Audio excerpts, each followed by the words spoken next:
I remember the smell of the house on Sunday mornings. It was a mixture of fresh coffee, floor wax, and the lavender detergent I used on the curtains.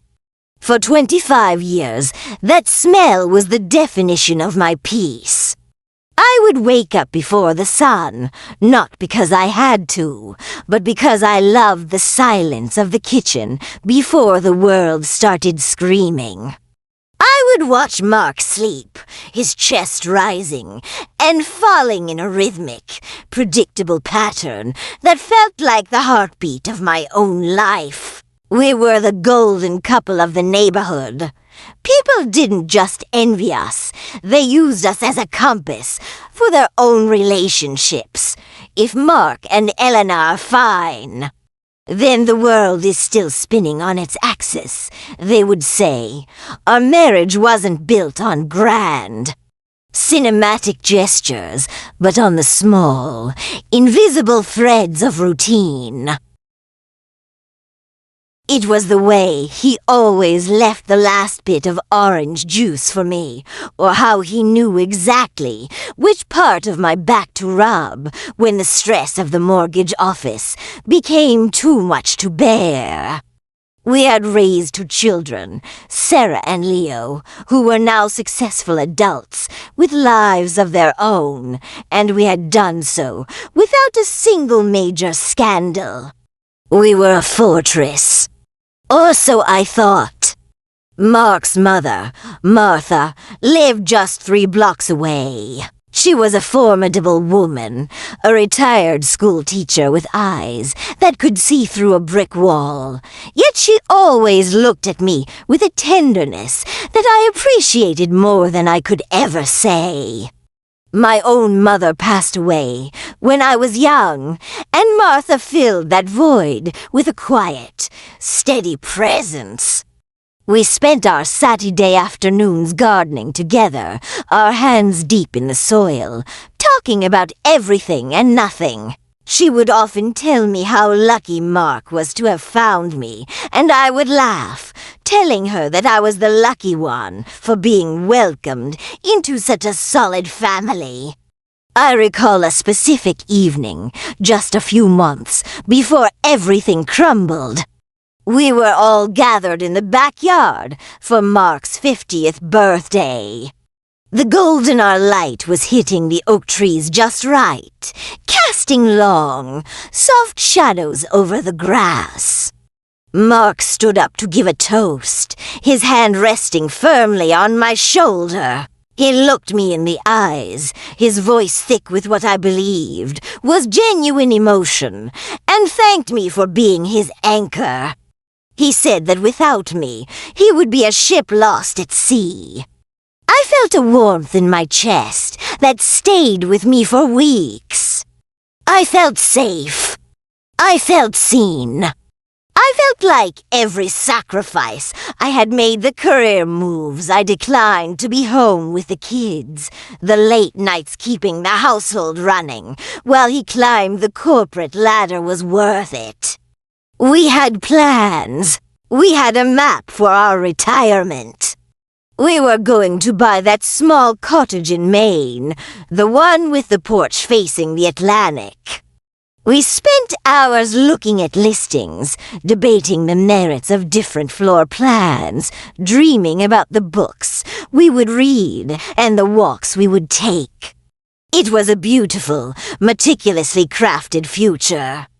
Looking back, I realize how much energy I spent polishing that image of perfection. I was so busy maintaining the shine on the surface that I never thought to check if the foundation was rotting beneath us. Every smile, every "I love you" whispered before sleep, every shared glance over the dinner table, it all felt like solid ground. I didn't know I was walking on thin air. I remember the way he used to look at me across a crowded room. There was a secret language in his eyes, a way of saying I'm here, and you're mine, without making a sound. That connection was my oxygen. I believed that even if the whole world turned against me, I would always have that corner of the world where I was enough. I was his wife, his partner, his confidant. I took pride in knowing him better than anyone else. I knew his favorite tie, his fear of heights, and the way he liked his steak. I thought I knew his soul. But the version of Mark one loved was a masterpiece of fiction, a character he played so well that even he seemed to believe in it. And I, the devoted audience, never once thought to look behind the curtain. It didn't happen all at once. There was no explosion, no dramatic slamming of doors, or midnight shouting matches.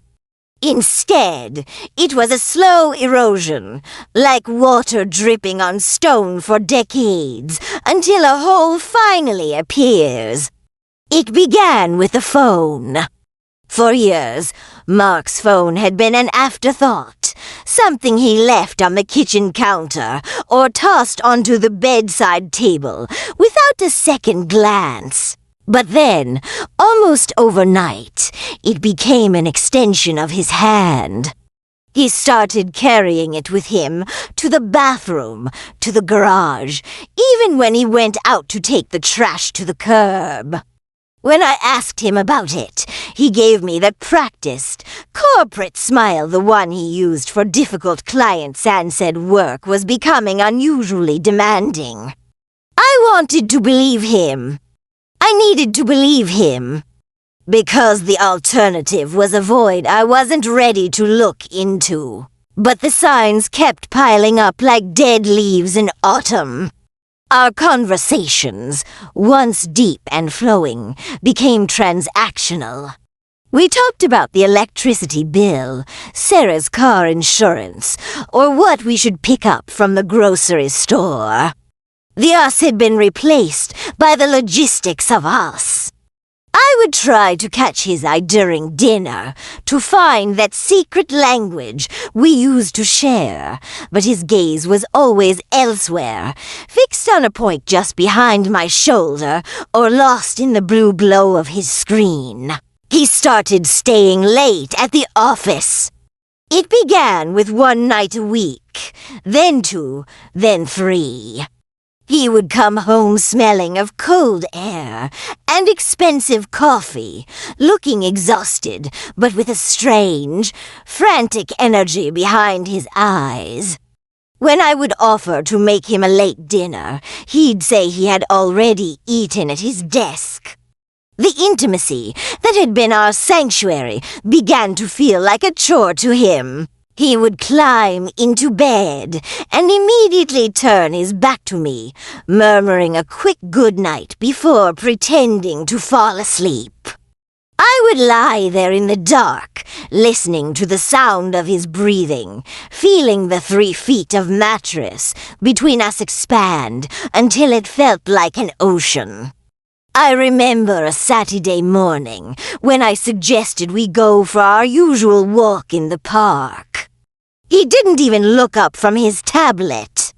"I can't, Elena. I have to go through these quarterly reports," he said, his voice clipped and impatient. I felt a sharp pang in my chest, a tiny needle of intuition that I quickly tried to pull out.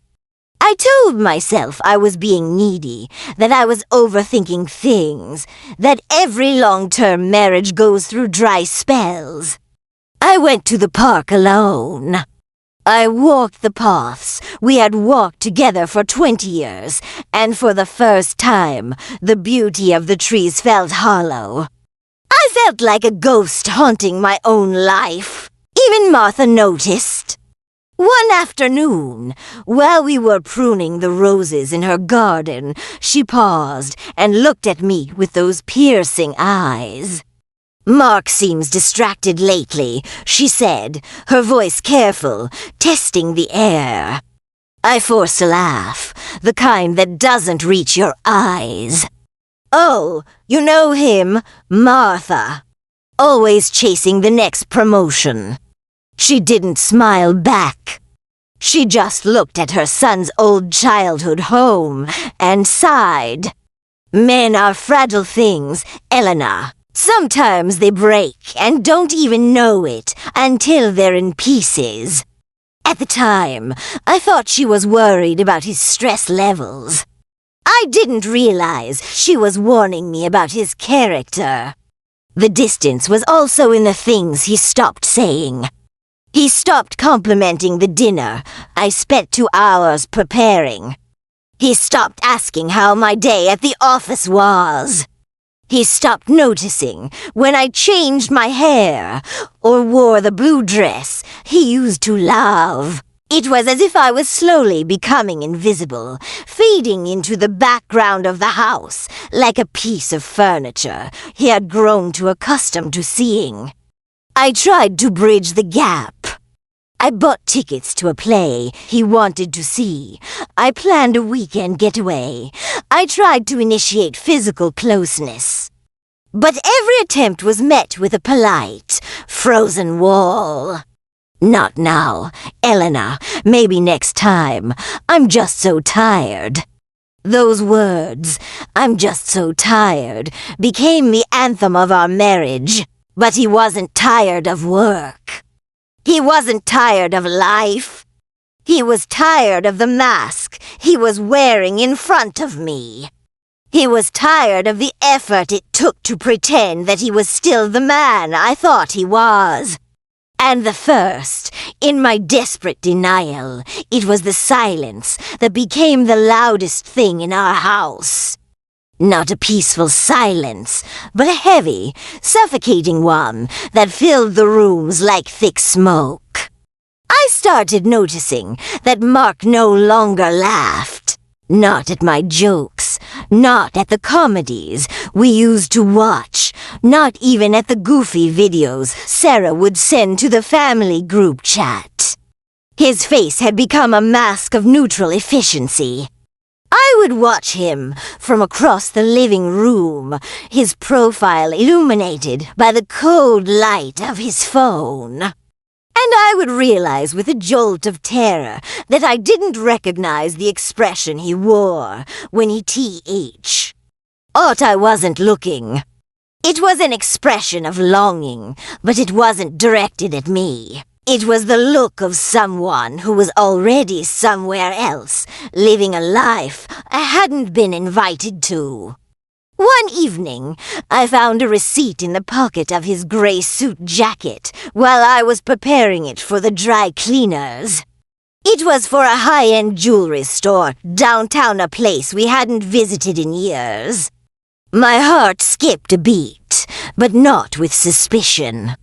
No, my first instinct was a pathetic, desperate hope. I thought, he's buying me something for our anniversary. He's trying to find his way back to me. I tucked the receipt back into the pocket, my hands trembling with a mixture of relief and excitement. I spent the next 3 days walking on eggshells, smiling to myself, waiting for the moment he would surprise me. I even bought a new bottle of his favorite wine. But the anniversary came and went, and there was no gift. There was no surprise. Just a generic card he probably picked up at a gas station on his way home, signed with a hurried best, Mark. I never asked him about the receipt. I was too afraid of the answer. I chose to live in the shadow of that lie because the sun of the truth felt like it would burn me alive. I started to compensate for his distance by becoming an even better wife. I prepared his favorite meals every night. I kept the children away so they wouldn't stress him out. And I became an expert at making excuses for his absence at social gatherings. Mark's just so busy with the merger. I'd tell our friends, my voice steady, while my insides were crumbling. I was protecting his reputation, not realizing I was merely guarding the cage he had built for me. The most painful part was the way he started to look at me, not with anger, but with a kind of clinical pity. It was the look you give a loyal dog that is old and failing, but you haven't the heart to put it down yet. When I would reach out to touch his hand, he wouldn't pull away, but he would go still, a subtle tension radiating through his skin that told me my touch was no longer a comfort, but an obligation. I felt like a beggar in my own home, picking up the crumbs of affection he occasionally dropped just to keep me quiet. I began to doubt my own memories. Had we ever really been happy? Was the golden couple just a role we played for the neighbors? The gaslighting I was doing to myself was more effective than anything he could have said. I was erasing my own value to justify his indifference. The physical space of our home began to feel like a minefield. I found myself walking softer, breathing quieter, as if any sudden movement might shatter the fragile glass wall Mark had erected between us. I started noticing the changes in his grooming habits, a new cologne that was sharp and metallic, nothing like the woody, warm scent I had bought him for Christmas for the last decade. He started going to the gym at 5 in the morning, returning with a body that was becoming leaner and harder, while I felt myself becoming softer, aged by the worry that I couldn't name. I would look at myself in the mirror and wonder if I was the reason. Was I not enough anymore? Had the 25 years of shared history become a weight he was desperate to shed? I remember one specific Tuesday. I had spent the afternoon cleaning his home office, a place that had become a forbidden sanctuary for him. I found myself lingering by his desk, my fingers tracing the mahogany surface. I wasn't looking for evidence I wasn't that brave yet, but I was looking for him. I opened a drawer looking for a stapler and found a small, leather-bound notebook.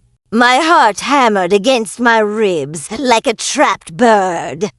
I opened it, hoping to find poems, or perhaps plans for our future cottage, or even just work notes. Instead, I found lists. Lists of flights to Chicago, lists of hotel names I didn't recognize, and a name scribbled in the margins over and over again, Julian. Just a name. No last name, no context. Just the elegant, looped script of his handwriting claiming that name on every single page. When he came home that night, I was standing in the kitchen, the notebook hidden back in the drawer, but the name Julian was burning a hole in my tongue. I wanted to scream it. I wanted to throw it in his face and demand to know who she was. But when he walked through the door, he looked so tired, so professional, so much like the Mark I was supposed to love, that the words died in my throat. I served him dinner. I asked him how his meeting went. I watched him eat, and I realized that I was becoming a ghost. I was participating in the haunting of my own marriage. We were two people sharing a table, but we were light years apart, separated by a name I was too terrified to speak out loud. I began to have dreams, nightmares of the house disappearing around me.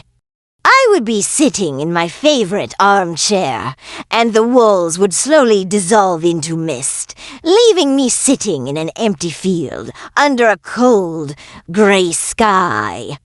That was how my life felt. The structure was still there. The bills were paid. The lawn was mowed, but the substance had evaporated. I started calling Martha more often, hoping she would give me some insight, some motherly wisdom to fix the unfixable. But every time she answered, there was a hesitation in her voice that hadn't been there before. It was as if she knew the house was on fire and was just waiting for me to smell the smoke. "Just be patient, Elena," she would say, but her voice lacked its usual conviction. "Mark is going through a transition." I wanted to ask her if Julian was part of that transition, but the cowardice of my love kept me silent. I decided that if our marriage was a temple that was crumbling, I would be the one to buttress the walls with my own body. I entered a phase of radical denial, the kind that requires you to lie to yourself every time you open your eyes in the morning. I began to immerse myself in the rituals of a perfect life with a religious fervor. I started attending church again, sitting in the back pew of St. Jude's, praying not for guidance, but for a miracle that would turn back the clock. I would light candles for a husband who was sitting 3 feet away from me, but was emotionally on another continent. I begged God to erase the name Julian from his mind, promising that if things went back to the way they were, I would never complain about his long hours or his emotional distance again. I was trying to bargain with the universe for a ghost. My sacrifice took the form of a quiet, erasing servitude. I became obsessed with making Mark's life as frictionless as possible. I would wake up at 4:30 a.m. to ensure his gym clothes were laid out. His protein shake blended exactly as he liked it, and his work shirts pressed with military precision. I stopped buying things for myself. Every penny of our household budget was redirected toward things I thought would please him: high-end scotch, new tech gadgets he mentioned in passing, or the expensive organic meats he preferred. I was trying to buy his presents, hoping that if I made his home a 5-star sanctuary, he would have no reason to look elsewhere. I was shrinking myself to give him more room to breathe, not realizing that the more space I gave him, the further away he ran. I remember a Sunday lunch at Martha's house. She had made her famous pot roast, the smell filling the air with a sense of security that I knew was a lie. Mark was there, but he was a shell. He barely touched his food, his thumb constantly stroking the screen of his phone under the table. I watched Martha watching him. Her face was a mask of disappointment, but when she looked at me, there was a profound, aching pity in her eyes. "Elena, dear," she said, her voice trembling slightly, "you look so thin. You're working too hard to keep everything together." I managed a brittle smile and reached for Mark's hand, forcing him to acknowledge me in front of his mother. "I'm fine, Martha. We're fine. Mark is just under a lot of pressure at the firm." I felt Mark's hand go limp in mine, like a dead bird. He didn't squeeze back. He didn't even look up. That night, I did something I am still ashamed of. I stayed awake until I heard his breathing deepen into the heavy rhythm of sleep. I crept out of bed, my heart thumping so hard it felt like it would bruise my ribs. I went to his office and stood before his desk. I wanted to find that notebook again, to see if the name Julian had been joined by dates, or addresses, or God forbid photos. But as my hand touched the drawer handle, I stopped. A wave of nausea hit me. I realized that if I found the proof, I would have to act, and I wasn't ready to lose him. I wasn't ready to be the woman whose husband cheated after 25 years. I was more afraid of the truth than I was of the betrayal. I walked back to bed in the dark, feeling like a thief in my own home, and I whispered a prayer of thanks that I hadn't seen what was right in front of me. I chose the darkness because the light was too terrifying to bear. The denial was not a sudden decision. It was a slow, deliberate poisoning of my own common sense. I began to treat Mark like a fragile glass sculpture that would shatter if I asked the wrong question. I remember the smell of her on him. It wasn't a constant thing, but occasionally, when he would lean in to grab his keys or pass me in the hallway, I would catch a whiff of something floral and expensive, something that wasn't my detergent or my shampoo. Instead of confronting him, I went to the department store and bought that exact perfume. I started wearing it, convincing myself that if I smelled like the phantom woman haunting our marriage, maybe he would look at me with the same intensity I imagined he gave to her. It was a pathetic, soul-crushing masquerade. I was becoming a caricature of the other woman just to keep my seat at my own table. I also began to isolate myself from Sarah and Leo. When they would call, asking how Dad was doing, or noticing the strain in my voice, I would lie with a fluency that terrified me. I didn't want them to look at their father with the suspicion I was trying so hard to bury.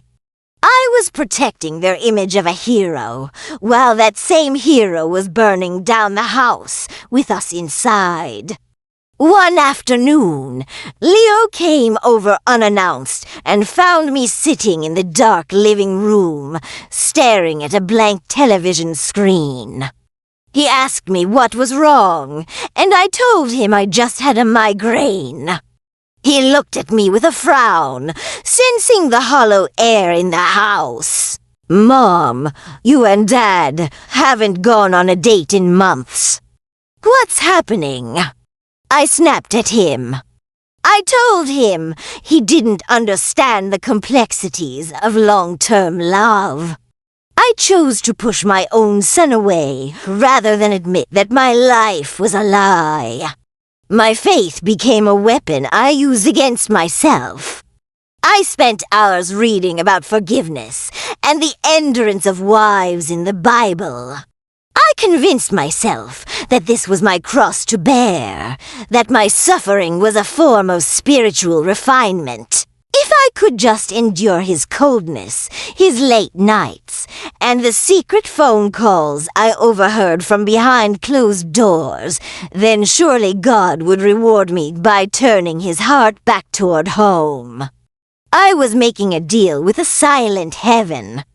I would sit in our bedroom, listening to him whisper in the guest room where he had started sleeping to avoid waking me up with his work calls, and I would recite psalms to drown out the sound of his betrayal.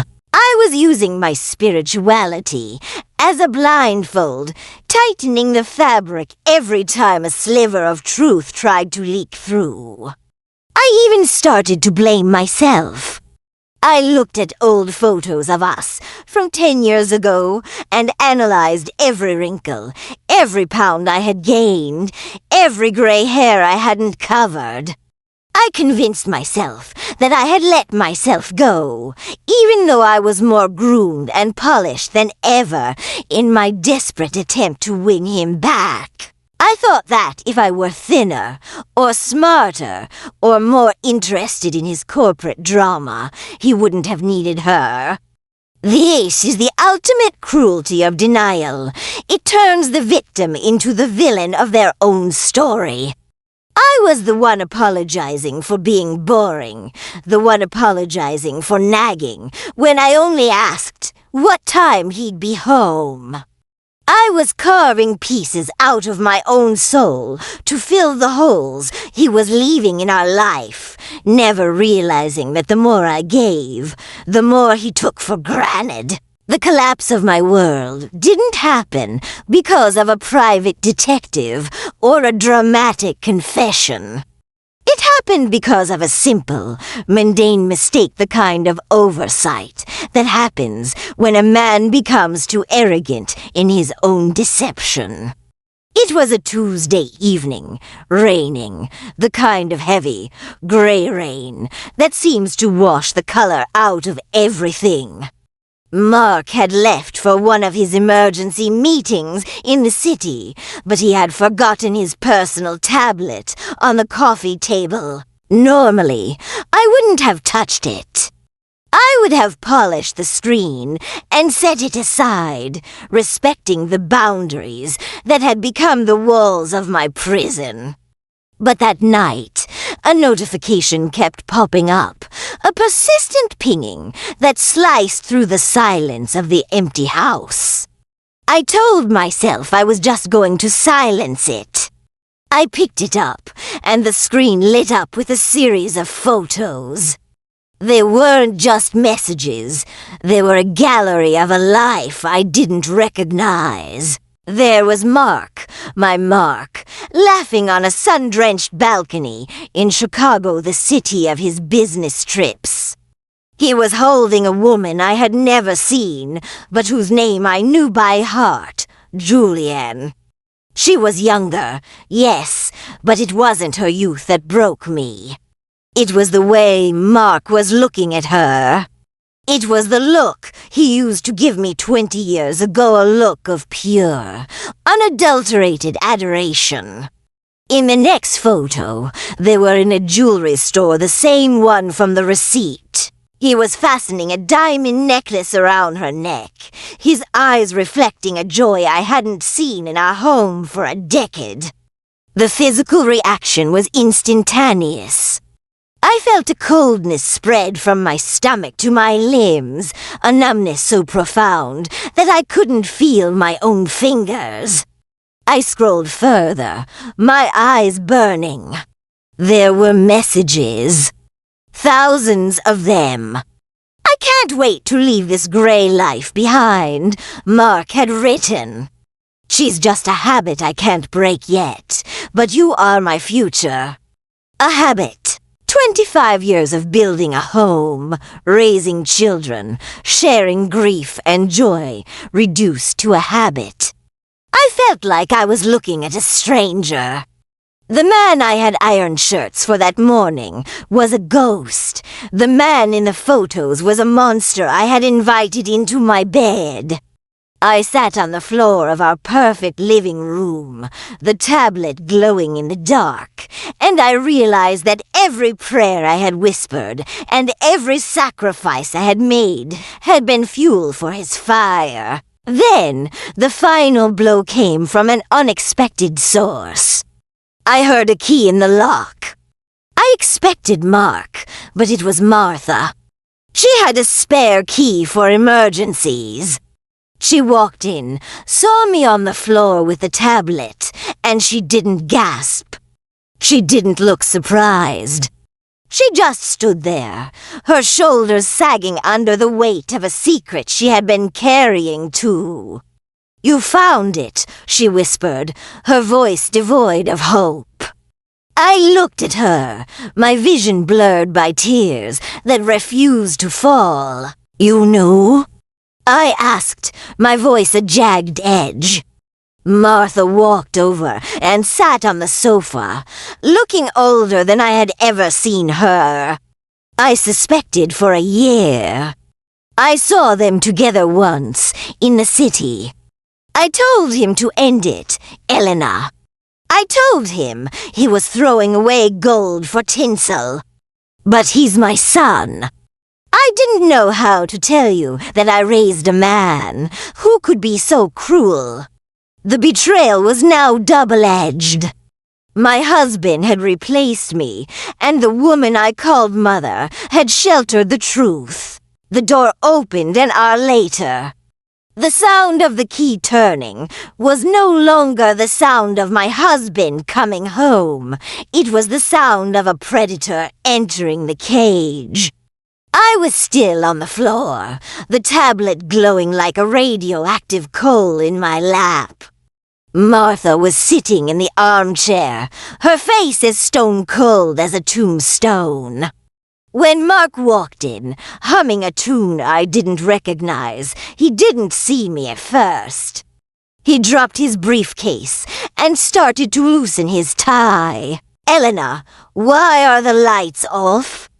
he asked, his voice still carrying that casual, practiced tone of a man who thinks he is untouchable. Then he saw us. He saw his mother. He saw me. And for a split second, I saw the mask slip. I saw the calculation in his eyes, the frantic search for a new lie to tell. "Who is she, Mark?" I didn't scream. My voice was a whisper, but it carried the weight of 25 years of silence. He tried to laugh it off, a dry, nervous sound. "Elena, what are you doing with my tablet?" "Give it here. It's confidential work stuff." He stepped toward me, reaching out, but I didn't move. I just looked at him, really looked at him, and saw the stranger he had become. "Is Chicago confidential? Is the diamond necklace a corporate expense? Is Julian your new boss?" The name hit him like a physical blow. He stopped in his tracks. The silence that followed was so thick I could hear the rain hitting the window like thousands of tiny needles. "It's not what you think," he began. The classic line. The anthem of the coward.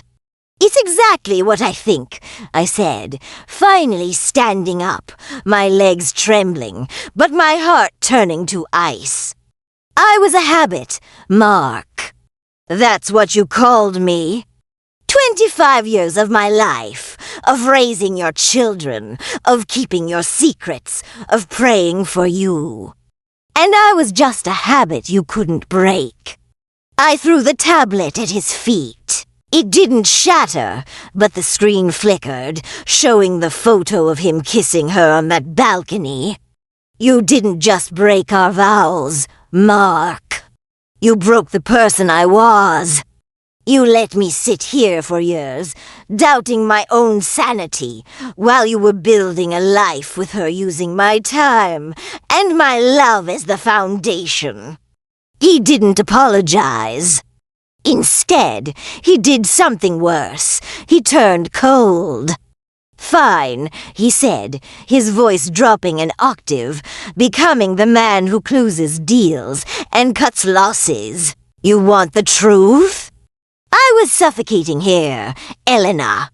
Your perfect house, your perfect family. It was a noose. Julian makes me feel alive. She doesn't look at me like I'm a bank account or a provider. She looks at me as a man. I felt the air leave my lungs.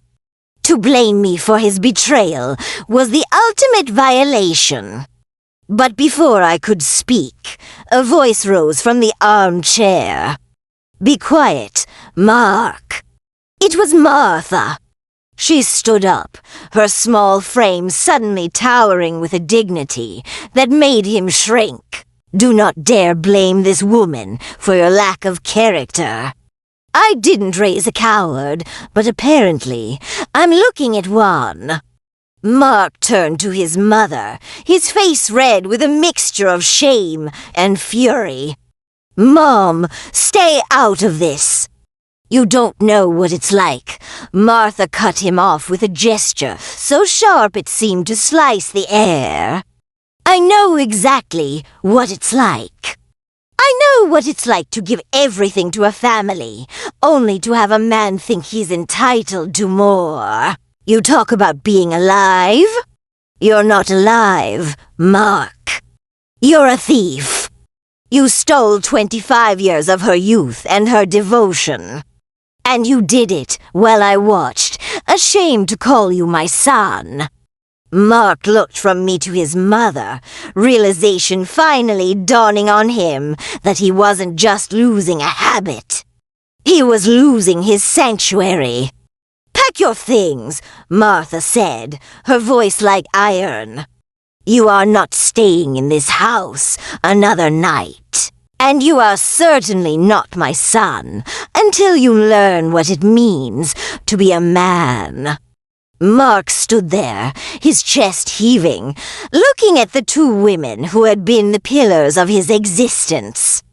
But instead of remorse, I saw a terrifying transformation.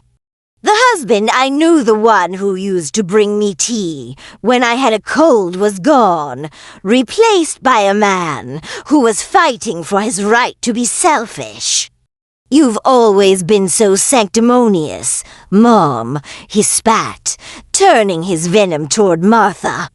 "You and Elena, you're two of a kind. You think a man is just a machine meant to provide, to stay in his lane, to grow old and gray while smiling for the family photos. Julian doesn't want a provider. She wants me." He turned back to me, his eyes cold and devoid of the light I had loved for half my life. "I'm tired of being the man you expected me to be, Elena. I'm tired of this house that smells like lavender and boredom." The word boredom cut deeper than any admission of infidelity. It was the dismissal of 25 years of effort. Every meal I had cooked, every shirt I had ironed, every night I had stayed up waiting for him, it was all just boredom to him. I felt a scream building in my throat, but I forced it down. I wouldn't give him the satisfaction of my hysteria. "If I was boredom to you, Mark, why didn't you leave 10 years ago?" I asked, my voice trembling but steady. "Why did you take my best years? Why did you let me build my entire world around you if you were already planning your escape? You didn't stay because of duty. You stayed because you're a coward. You wanted the comfort of my home and the excitement of her bed. You wanted to have your cake and eat it too, while I starved for a single genuine word from you." He stepped toward the closet, ripping his expensive suits off the hangers with a violence that made the metal hooks shriek. "I don't owe you an explanation for how I feel," he muttered, throwing the clothes onto the bed we had shared since Sarah was a baby. "You'll get the house. You'll get the money. Isn't that what women like you really want? Security?" That was the moment Martha moved. She didn't hit him, but she stepped between him and the bed, her hand resting on the very fabric I had chosen for our 25th anniversary. "Do not speak to her about money," she said, her voice a low, dangerous rumble. "You cannot pay for the soul you've spent 2 decades crushing. You think you're going to Julian? You think she'll love the man who treats his mother and his wife like disposable trash? You're not going anywhere with those suits, Mark. Not from my house. Not from my family." She walked over to his suitcase, which he had half-packed in a frenzy of rage, and she did something I will never forget. She picked it up and threw it down the stairs. The sound of it hitting the bottom was like a gavel coming down in a courtroom. "You're leaving with what's on your back," Martha declared. "The car is in the company name, the house is Eleanor's, and your dignity. Well, you left that in Chicago a long time ago. Get out, Dot, now, before I call your children and tell them exactly why their hero is running away in the middle of the night." Mark looked at her, then at me, and for a second I saw the fear. The fear of a man who realized he had set fire to his only bridge before he was sure he could swim. But the pride was stronger. He grabbed his coat, looked at me one last time, with a gaze that held no love, only resentment, and walked out into the rain. The silence that followed the slamming of the front door was not the silence of peace. It was the silence of a battlefield after the cannons have stopped, where the only thing left is the smell of smoke and the sight of the ruins. I stood in the middle of our bedroom, surrounded by the suits Mark had ripped from the hangers. They looked like empty husks of the man I thought I knew, ghosts of a life that had been a carefully constructed lie. Martha was still standing by the doorway, her chest heaving, her eyes fixed on the empty hallway. For a long time, neither of us spoke.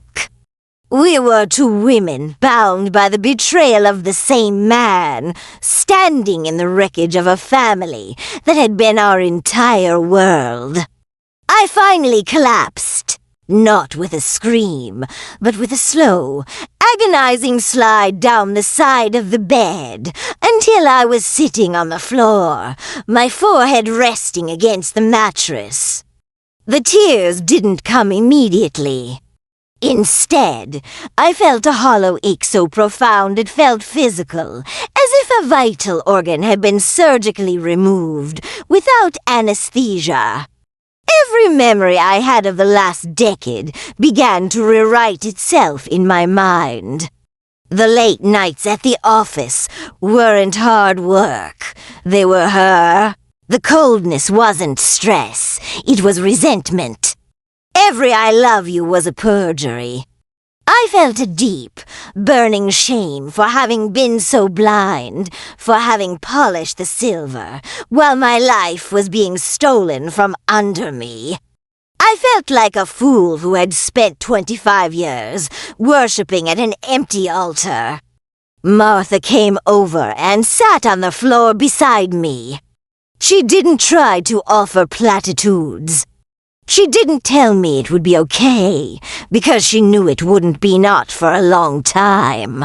She took my hand in hers, her skin like parchment, and squeezed it. "I am so sorry, Elena," she whispered, and for the first time, she let her own tears fall. "I am sorry I gave birth to a man who could do this. I am sorry I didn't tell you the moment I suspected. I thought I could fix him. I thought I could remind him of who he was. But I realize now, this is who he is." Her admission was a small comfort, but it was also a heavy weight. I realized that my relationship with her was the only thing that had been real in that house. We spent the night like that, two ghosts in a house of secrets. I couldn't bring myself to sleep in that bed, so we moved to the living room.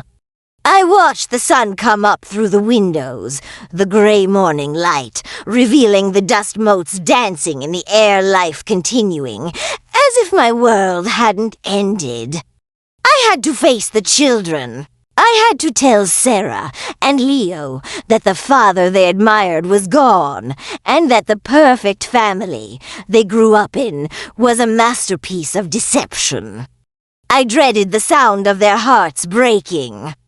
I felt the responsibility of their pain, as if it were my own fault, the lingering shadow of the perfect wife role I had played for so long. As the days passed, the house began to feel like a museum of a dead civilization.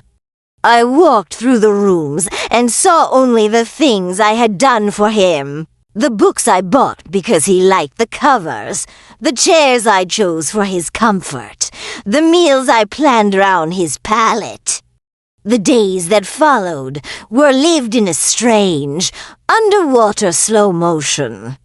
I found myself performing small, habit-driven tasks that no longer made sense.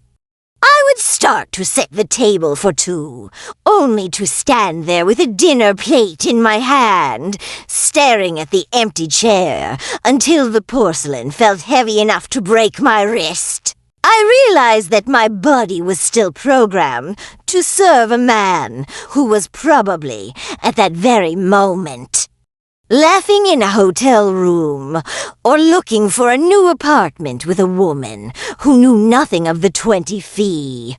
Years he had discarded. The phantom limb of my marriage ached constantly. I would turn to share a thought, a complaint about the weather, or a comment on the news, only to be met by the cold, indifferent silence of the hallway. Martha became my shadow. She didn't leave. She moved into the guest room, the room where Mark had spent his final months hiding his secrets. She stripped the bed of the sheets he had used, washing them with an almost violent intensity, as if she could scrub the essence of her son's betrayal out of the fabric. We didn't talk much during those first few days. Words felt too dangerous, like shards of glass that would cut us if we tried to move them. We existed in a state of shared mourning, but our grief was different. I was mourning a husband who never truly existed, and she was mourning the son she thought she had raised. There is a specific kind of funeral for the living, and we were the only attendees. One afternoon, I found her in the kitchen, holding a photo of Mark as a young boy. She was staring at it with such intense scrutiny, as if searching for the exact moment the rot had set in. "Where did I miss it, Elena?" she asked, her voice cracking. Was it when he got that first big promotion? Or was he always like this, and I just chose to see the boy instead of the man? I didn't have an answer for her. If his own mother couldn't see the cracks, how was I, a woman blinded by love and the need for security, supposed to have known? I took the photo from her hand and turned it face down on the counter. "It doesn't matter when it started," I said. "It only matters that it's over." But saying it was over was the easiest part. Believing it was another matter entirely. The hardest part was the digital residue. I had to go through our shared accounts, changing passwords, removing his name from the Netflix profile. The bank accounts. The grocery apps. Each click felt like a tiny amputation. I saw his recent searches. Engagement. Rings Chicago. Short-term luxury rentals. How to tell your wife you're leaving. He had been planning this for months, meticulously arranging the pieces of his new life, while I was buying him his favorite brand of coffee. The cruelty of his preparation was what stung the most. He hadn't just left. He had performed a controlled demolition of our life, ensuring he had a soft place to land, while I was left standing in the crater. I spent hours sitting on the floor of his office, smelling the faint scent of his cigars, and realized that for a decade I had been the only one actually living in this marriage. He had been a tourist, just waiting for his flight to be called. Antendo importancia defeca es ciclo como sobridade e maturidade emotional que uma historia real exige.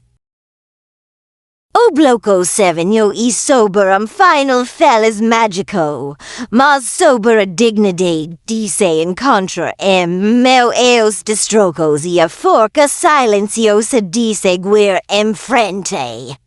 Acquiesced Obloco 7, Block 7, the emotional conclusion, a conclusa emotional English version.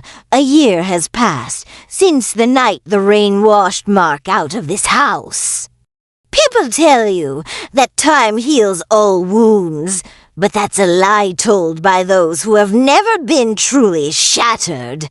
Time doesn't heal. It just teaches you how to carry the weight without collapsing every single morning.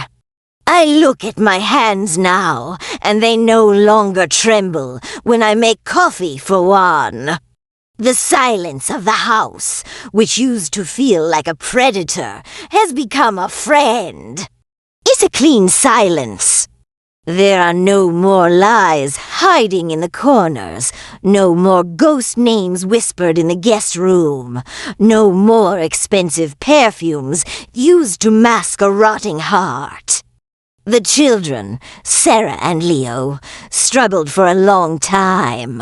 The image of their father didn't just break, it evaporated. Mark tried to reach out to them from Chicago, sending expensive gifts and hollow emails filled with justifications about finding his truth. But children, even adult ones, have a keen scent for cowardice. They saw the way he left, and more importantly, they saw the way their grandmother stood by me instead of him. Martha remains my greatest anchor. We still garden every Saturday, but we no longer talk about him. We talk about the future, about the books we're reading, and about the woman I am becoming. She chose me. In a world where blood is supposed to be thicker than water, she chose the truth. And that, more than anything Mark ever gave me, is a testament to what real family means. I saw a photo of him recently, posted by a mutual acquaintance. He was at a gala with Julianne. He looked older. The stress of maintaining a new life built on the ruins of an old one was etched into the lines around his eyes. He didn't look like a man who had found his truth. He looked like a man who was desperately trying to convince himself that the price he paid was worth it. I felt a strange sensation in my chest. Not anger, not longing, but a profound, quiet pity. I realized that Mark is still a tourist, always looking for the next destination, while I have finally found my home. Not the house, but the skin I live in. I am no longer a habit. I am no longer a reflection of a man's needs.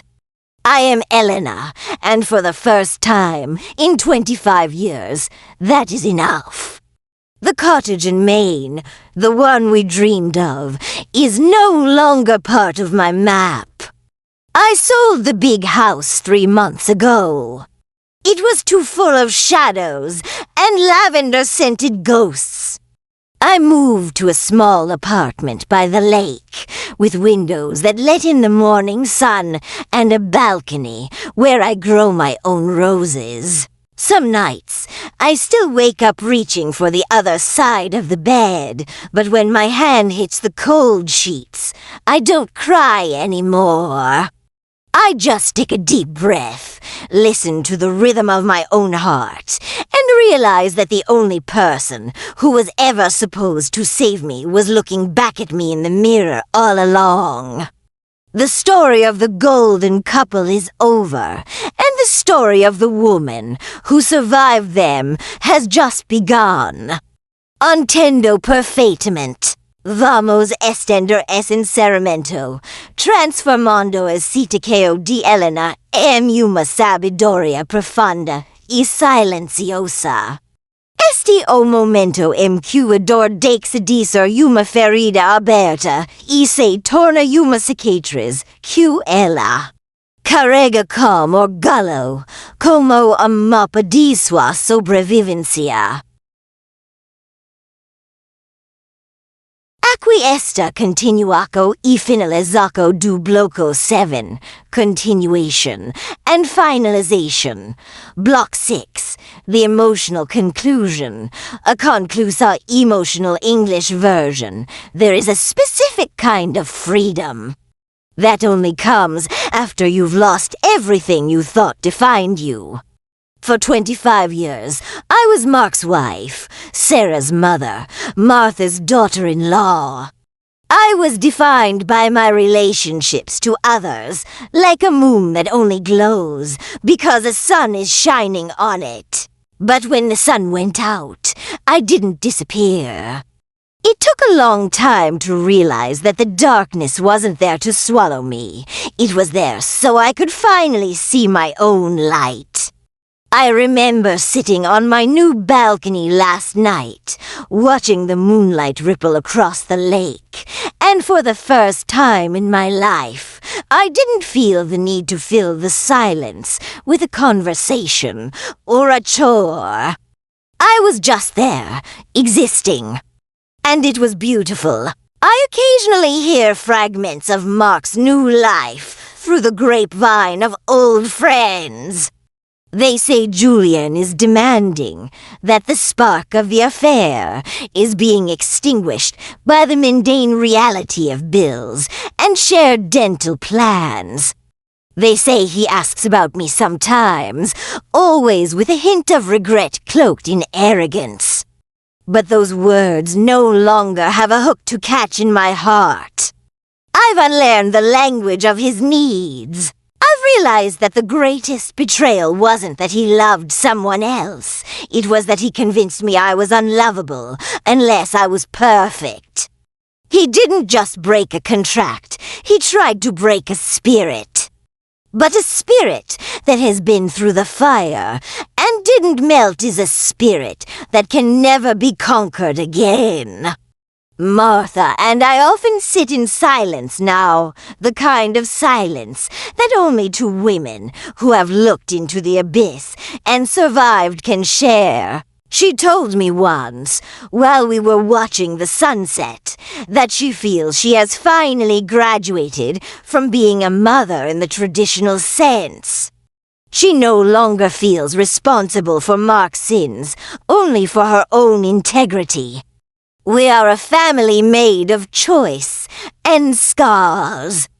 And perhaps that is the most realistic kind of family there is. We don't hide the cracks.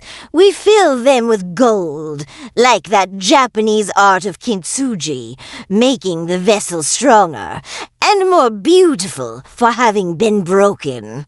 My reflection in the mirror is different now. I see the wrinkles not as signs of age, but as the tally of every laugh I've reclaimed and every tear I've survived.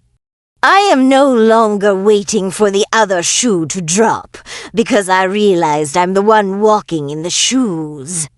Life is not a fairy tale where the villain is punished and the hero gets a crown. In the real world, the reward for surviving a betrayal is simply the clarity that comes afterward. It's the ability to look at a beautiful morning and know that your happiness doesn't depend on a man's loyalty or a stranger's name. I am Elena. I am a mother, a friend, a survivor. But above all, I am free. And in the end, that is the only perfection I ever really needed.